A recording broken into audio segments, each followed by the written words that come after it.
Produire une interface ergonomique et simple d'utilisation est le travail de beaucoup d'informaticiens spécialisés dans le design d'applications et d'expériences utilisateurs. On peut se poser la question suivante. Comment peut-on arriver en tant qu'informaticien à produire l'interface qui puisse ravir n'importe quel utilisateur par sa simplicité et son ergonomie? Pour tenter d'y répondre, nous allons aborder dans cette vidéo la méthode du tri par carte. Le tri par carte est par définition une des méthodes utilisées pour construire une architecture de l'information. Sa particularité, elle implique directement les utilisateurs finaux dans le processus même de la conception. Cela permet ainsi d'obtenir une idée claire des structures d'information les plus intuitives pour eux dès le début du développement. Chapitre 2. Les différentes applications. Le tri par carte peut être utilisé dans la conception de l'architecture de n'importe quelle interface destinée à un utilisateur humain.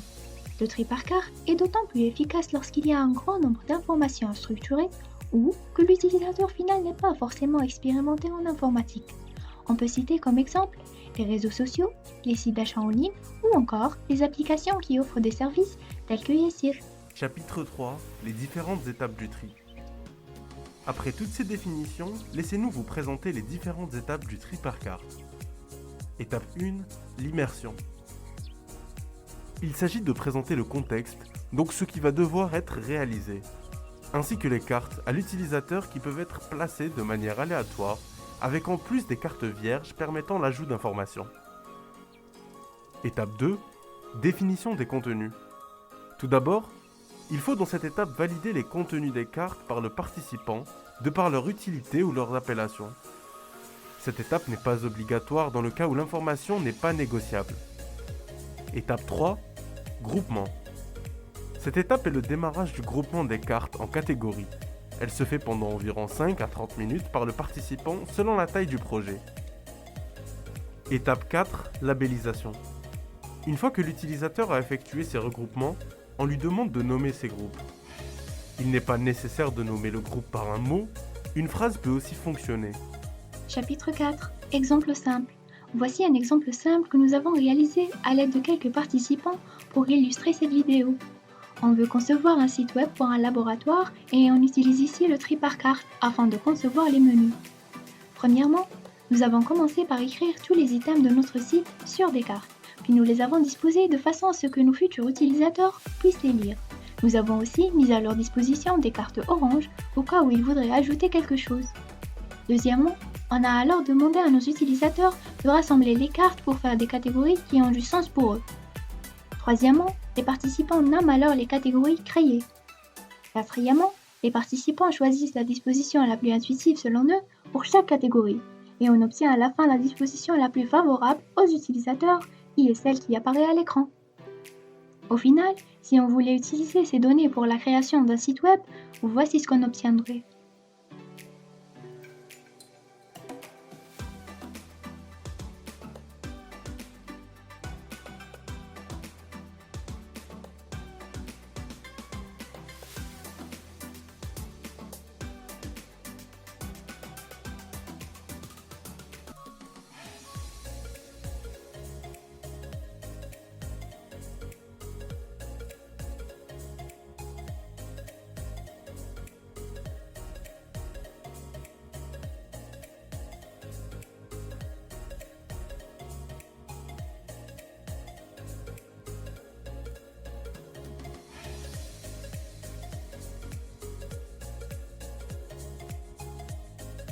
Chapitre 5. Avantages. Les avantages du tri par carte sont nombreux. Parmi eux, la possibilité de laisser à l'utilisateur final lui-même le choix des différentes dispositions, ce qui permet à l'interface d'être la plus intuitive possible. Le faible coût des ressources, car d'abord très facile à mettre en place, cette méthode est notamment utilisée en amont du développement, ce qui permet de l'entamer avec une idée claire de l'architecture, sans avoir à constamment changer la structure du projet au fil de celui-ci. Le faible coût en temps, car en quelques jours, assez d'utilisateurs peuvent avoir été interrogés pour avoir un résultat fiable.